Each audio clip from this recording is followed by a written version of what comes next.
Problem ఖచ్చితంగా మీరు వచ్చిన సమస్య అనేది పరిష్కారం అనేది ఖచ్చితంగా జరుగుతుంది. జాతకాలు చూస్తారు.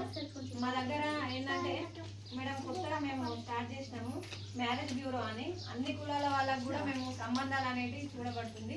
ఎవరికైనా కానీ మీరు ఏ విషయం ఉన్నా కానీ ఇక్కడ ఉన్న నెంబర్కి, ఈ నెంబర్ పెన్తో రాసిన నెంబర్ ఉంది కదా, దానికి ట్రై చేయండి. అది ఖచ్చితంగా 100% కలుస్తుంది. లేకపోతే పైన ఉన్న నెంబర్, ప్రింట్ ఉన్న నెంబర్కైనా మీరు చేయొచ్చు. అమ్మ మీరు తర్వాత వచ్చిరు కదరా కొరుట్లలో కొత్త బస్ స్టాండ్లో వినాయక టెంపుల్ పక్కకే మా ఆఫీసు. మీరు ఈ నెంబర్కి కాల్ చేస్తే మేము మొత్తం ఒక 20 మంది ఉంటాం టీము. మా దాంట్లో ఎవరైనా మీరు ఫోన్ చేస్తే ఓంకారం జ్యోతిషాలయం, ఓంకారం ఆయుర్వేద, ఓంకారం ఆఫీస్కి వచ్చినామని అంటే మిమ్మల్ని ఖచ్చితంగా ఎవరో ఒకరు తీసుకొని వస్తారు. మీరు ఏ ప్రాబ్లం అయినా కానీ